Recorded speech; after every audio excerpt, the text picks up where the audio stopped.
horreeyey annagoo kulliyadda la foole ku jira oo sheeko magac dheer leh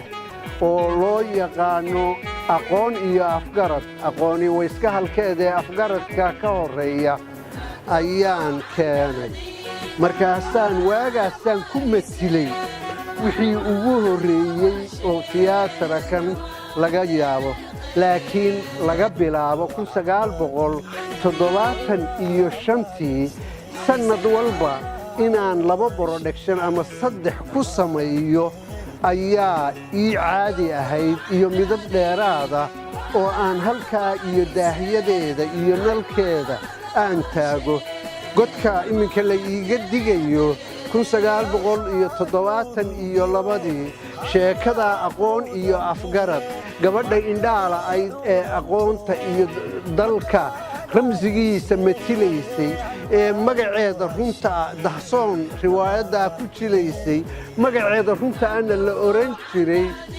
Shankaroon Axmed Yuusuf inta ay halkaa ka soo dhaqaaqday ayaa iyadoo indhala oo usha sidaa leh ayay dalbaq halkaa ka dhacday oo si waqtiga isbeddelkiisa loo sheego laakiin hoos rag inta noogu xoog waaweyn ayaa taagnayd oo u haysay waxa ay ku soo dhacdo ka bacdi kuwii oo dirays xidhan isbeddelka day siduu u dhashay loo sawiraayo isbeddelkii kacaanka gabadhii xorriye oo halkaa ka dhacday waxa dusha ula soo baxay iyadoo niman dirays lihi ay sidaan oo ay meeshii ka keeneen mar buu dhintay meydkiisa waan arkay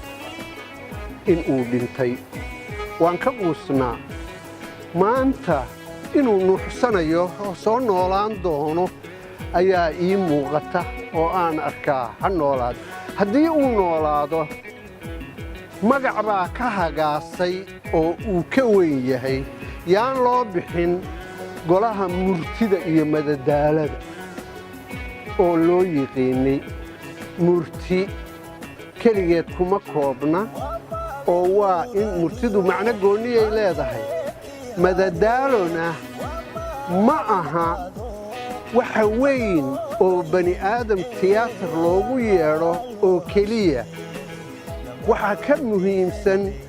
inta uu aqoon gudbiyo inta uu dhaqan gudbiyo inta uu wax gudbiyo masraxa qaranka iyo magac u eeg ha lagu noloshiisa dambe ha iska dhala rogo inuu noqdo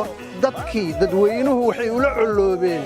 waxay qaar ugu kaliftay markay dagaalladu dhaceen iyagoo miino ku xidhaaya markay kiniisadda lagu xidhay ee duntay isagana waa kii labaad oo la soo doonay oo ay u suurtoobi weyday buu ahaa waayo waxaa loo bartay meesha madadaalada